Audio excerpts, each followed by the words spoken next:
Review assez tardive, je vous le concède, mais pour un épisode qui m'a, en tant que reviewer de la série depuis son premier épisode, laissé plein de nostalgie. Avec un opening que j'ai traduit, donc si vous voulez avoir la traduction ou au moins une partie, restez en vidéo. Cela étant dit, Ranoa, c'est parti.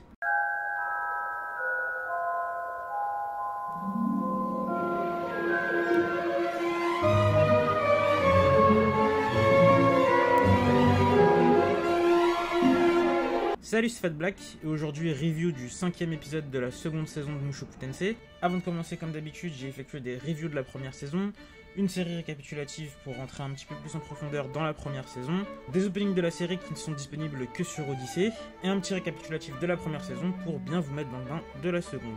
Ceci étant dit, commençons la review. Alors, Ranoa, on y est enfin. Et comme je le disais en intro, Ranoa pour moi c'est une vieille histoire. Puisque du coup, la première mention qui nous a été faite de Ranoa a été faite par Roxy. Regardez, あそこにうっすらと山が見えるでしょ。赤竜山脈ですよね。ここからずーっと北の方。あの山脈の向こうにラノアという国があります。そこにはラノア魔法大学という世界一の魔術学校があるんです。Dans le second épisode de la série, et je me souviens que dans la review du second épisode que j'ai pu effectuer, je disais ceci. Le premier conseil qu'elle lui donne dans cet épisode, c'est d'un jour, s'il veut apprendre la magie, aller dans une faculté où tout le monde peut apprendre la magie. Et justement, je pense que dans le prochain épisode, ou si c'est pas dans le prochain, ce sera dans celui d'après, Rudeus va partir et apprendre la magie.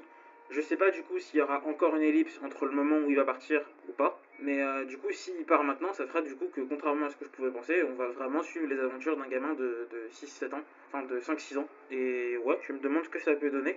Et je m'étais bien trompé, puisque pour le coup c'est seulement une vingtaine d'épisodes plus tard qu'on y est enfin. Mais du coup cette arrivée à Ranoa, elle représente beaucoup de choses. D'une part, on a pu apprendre quelque chose sur Elena Liz. On a appris que si elle couchait avec autant d'hommes, c'était pas simplement pour le plaisir du sexe, c'était simplement parce qu'elle était maudite, et que du coup, si elle ne faisait pas l'amour, elle mourrait. À se demander du coup qui lui a infligé cette malédiction, pourquoi, et est-ce que du coup le petit pendentif qu'elle a au cou serait lié à cette malédiction. Je me pose la question honnêtement. 2年だが、すでに攻撃魔術は全属性上級まで習得した。治癒も解毒も進撃も上級だ。 Et du coup cet épisode est assez intéressant puisqu'il démarre un nouvel arc, l'arc de Ranoa, où on va suivre Rudeus dans sa vie estudiantine, et j'avoue avoir été pour le coup un brin déçu de certains éléments qui ont été présents par rapport à cette introduction. Dans le sens où, en fin d'épisode, je fais pas la review de façon linéaire, désolé, en fin d'épisode, on voit Rudeus qui est attaqué par un gang de filles et de bestiales. Et bref, il se fait un petit peu alpaguer parce qu'on pense que c'est un pervers qui a volé la culotte de la Sora, ce qui n'est pas le cas, il l'a juste trouvé. Et avec Rudeus, c'est assez bizarre que pour le coup il soit innocent sur ce genre d'action, mais bref. Et du coup, j'ai été un petit peu déçu parce que c'était l'occasion de montrer le traumatisme de Rudeus vis-à-vis de sa vie passée et du fait que dans sa vie précédente, il a été victime d'autres étudiants. Et dans cette séquence, on pointe pas du tout le doigt sur ce traumatisme de sa part. Son expression faciale tend à montrer que c'est quelque chose qui lui rappelle un mauvais souvenir, je pense, mais on n'insiste pas là-dessus et on montre pas que ça a une vraie importance pour lui ce qui s'est passé là. Ça a pas, on voit pas en fait vraiment d'impact sur le personnage.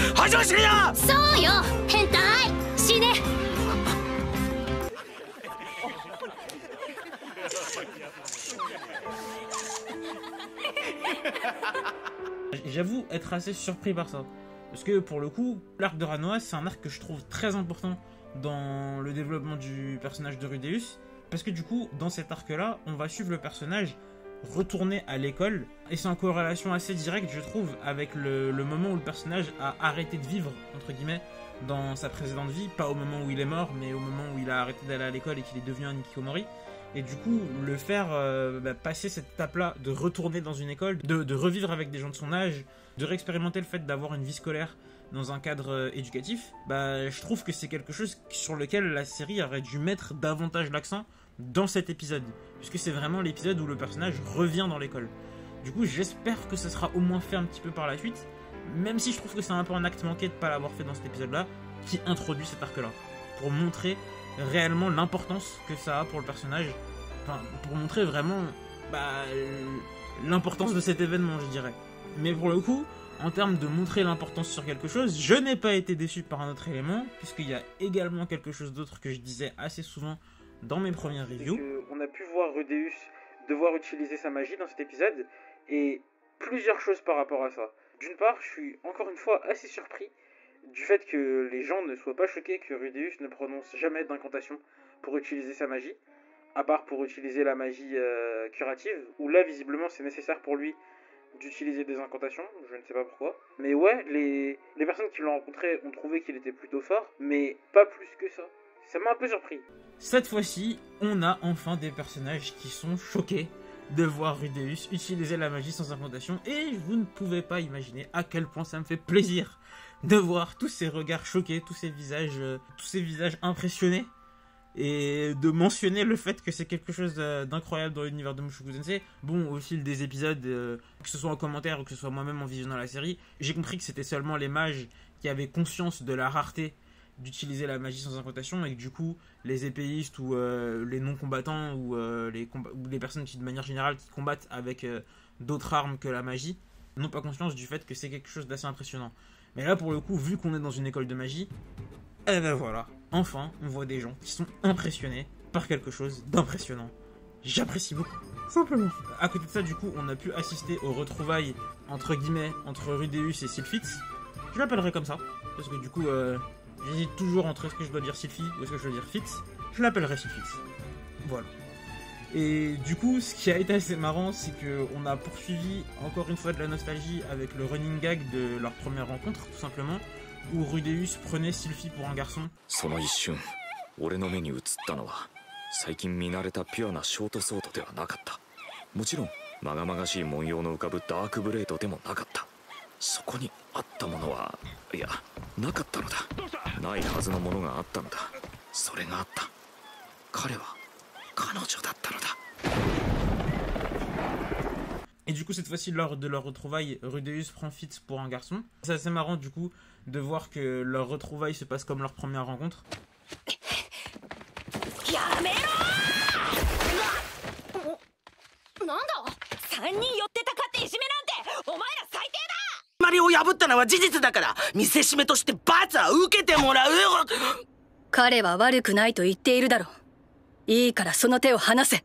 Et du coup, vu de ce que nous montre l'ending, la relation de Rudeus et Sylphix va évoluer un petit peu dans la direction où Sylphix va attendre de se révéler et de montrer à Rudeus qui elle est vraiment.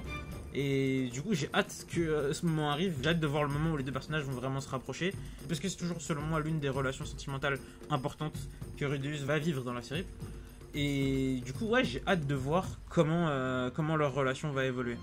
On a pu voir du coup dans ce premier épisode de l'arc Ranoa qu'il y a eu un combat entre les deux. On a pu voir que Sylphix a continué à apprendre la magie silencieuse de son côté. On avait vu dans l'épisode 0 qu'elle se débrouillait plutôt pas mal maintenant. Mais bon, Orsted est passé dans la vie de Rudeus et forcément il est devenu beaucoup trop cheaté. Surtout que le moment où Rudeus et Sylphix s'entraînaient tous les deux, c'était quand ils étaient assez jeunes et que entre temps Rudeus a appris énormément de choses qu'il n'a pas pu enseigner à Sylphix. Sylphix de son côté, depuis qu'elle est à Ranoa, a pu apprendre beaucoup de choses elle aussi, j'imagine. Mais du coup, ouais, c'est assez intéressant de voir la confrontation qu'il y a pu avoir entre les deux et de voir que le rapport maître-élève n'a pas vraiment évolué depuis le temps. C'était assez marrant. C'était assez intéressant de voir Rudeus utiliser Disturb Magic. parce que du coup, c'est un sort qu'il a réussi à apprendre seul en ne l'ayant vu qu'une seule fois. 何してるのよ。オルステッドが使っていた魔術を真似しようと思いまして。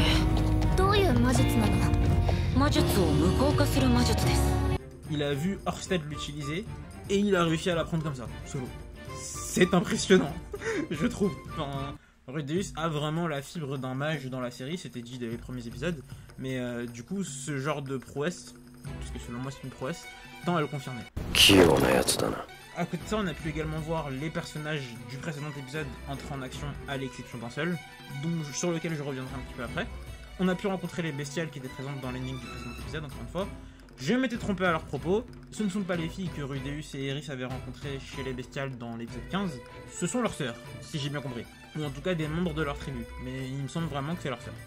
Donc voilà, tout simplement. On À côté de ça, on a pu revoir Cliff Grimoire et Zanoba Shirone. Cliff qui vraiment est exactement comme je l'imaginais dans cet épisode. Autant avec Rudeus. Mentionneris, ce qui ne manque pas de perturber un petit peu Rudeus, même si toujours dans la retenue. Les émotions que Rudeus peut ressentir dans cet épisode, je trouve, sont pas mal étouffées ou très peu mises en avant, ce qui est un petit peu dommage, je trouve, ou alors tout simplement est annonciateur de quelque chose qui va se passer un peu après par rapport à ça dans la suite des épisodes, donc à voir. Mais du coup, ouais, j'aurais même peut-être en voir un petit peu plus sur les émotions que le personnage ressentait. Et on a vu par contre les émotions que ressentait Zanoba Shirone au moment des retrouvailles avec son...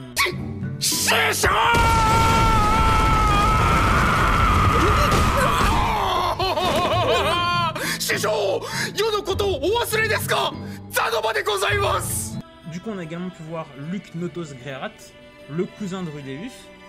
Et du coup, je me demande comment leur relation va évoluer au fil de la série, voir s'ils vont réussir à se rapprocher, parce que du coup le premier contact n'a pas été terrible, dans le sens où Rudeus a peu à faire des intrigues politiques et du coup ne connaît vraiment pas sa famille sur le bout des doigts, et du coup ça a un peu vexé son cousin, et du coup à voir comment ça peut évoluer par la suite. Voilà. Ce qui est assez marrant quand même, c'est qu'avec l'information que Luc lui a donnée, et pas mal de choses dans cet épisode quand même, Rudeus aurait largement pu faire le rapprochement Sylphie égale Fitz. ルーデウスさんは無影象魔術の使い手と聞いています。それを見せてもらいましょう。実は我が校にも一人無影象魔術を使える子がいるんですよ。我が校きっての天才フィッツ君です。ん？あの杖。ああ、知ってるよ。フィッツから聞いた。物忘れが激しいらしいな。まだ幼馴染が一人どこにいるかわからないんです。もしかしてそれを調べるためにこの学校に？そうです。そっか、やっぱりすごいや。ルーデウス君にお礼を言われるなんておかしな感じだね。どうしてそう思うんですか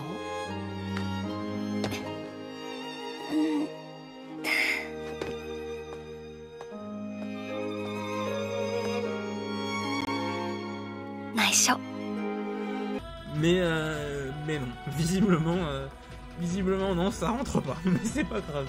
On a également revu la Asura du coup qui nous a fait un brillant discours qui n'était pas sans rappeler celui que Roxy faisait à Rudeus dans le second épisode pour lui vendre l'école. Et du coup, le seul personnage présent dans l'ending qu'on n'a pas vu dans cet épisode, c'était Nanaoshi. Nanaoshi qui du coup, je pense, est Silent, qui est brièvement présenté par Zanoba.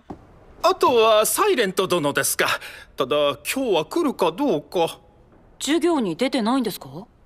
はい、彼女は授業も月1のホームルームも免除されておりまして、普段は自分の研究室にこもっているようです。Qui est elle aussi une auditrice libre. Et du coup, j'ai hâte, mais vraiment hâte, que la parole de Zanoba se réalise et que du coup, Rudeus voit le visage de Nanaoshi. Parce que je suis convaincu que Silent est Nanaoshi déjà, et je suis d'autant plus convaincu que Nanaoshi est une personne réincarnée. Donc j'ai hâte de voir ça. 用事があれば出てくるので、いずれ師匠も顔を見る時が来るでしょう。Voilà. Et du coup, ceci étant dit, on va pouvoir passer à l'autre big topic de cet épisode, l'opening. Opening qui était, ma foi, très agréable. J'ai beaucoup aimé. Franchement, j'ai vraiment beaucoup aimé.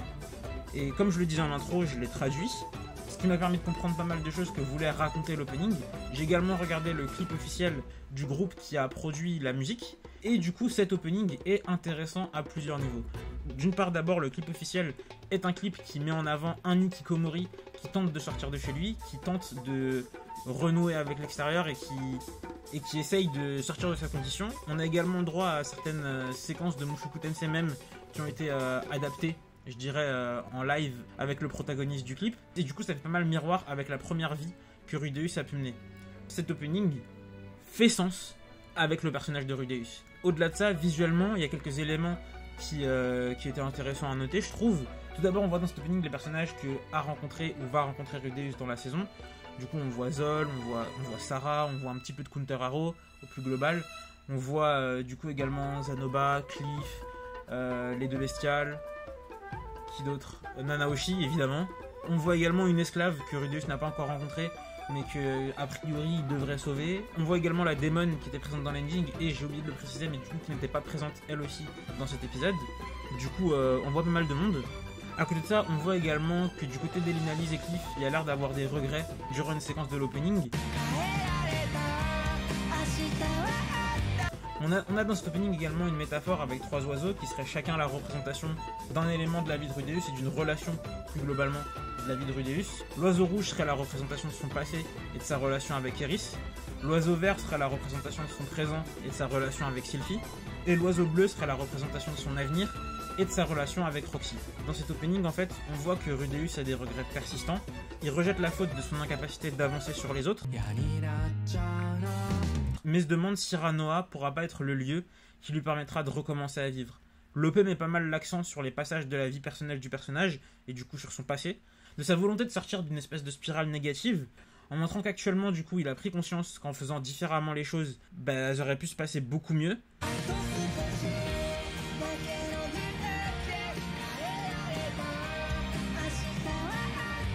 Et dans cet arc, donc dans son présent, grâce à Sylphite, il va peu à peu comprendre, je pense, qu'il n'y a pas de réelle fatalité dans la vie, et en l'acceptant, il va pouvoir aller de l'avant, ce qui va lui permettre de regarder vers son avenir, et donc vers Roxy. Roxy qui serait du coup un petit peu l'oiseau bleu dans cet épisode, qui serait également le personnage qui l'a dirigé vers Ranoa.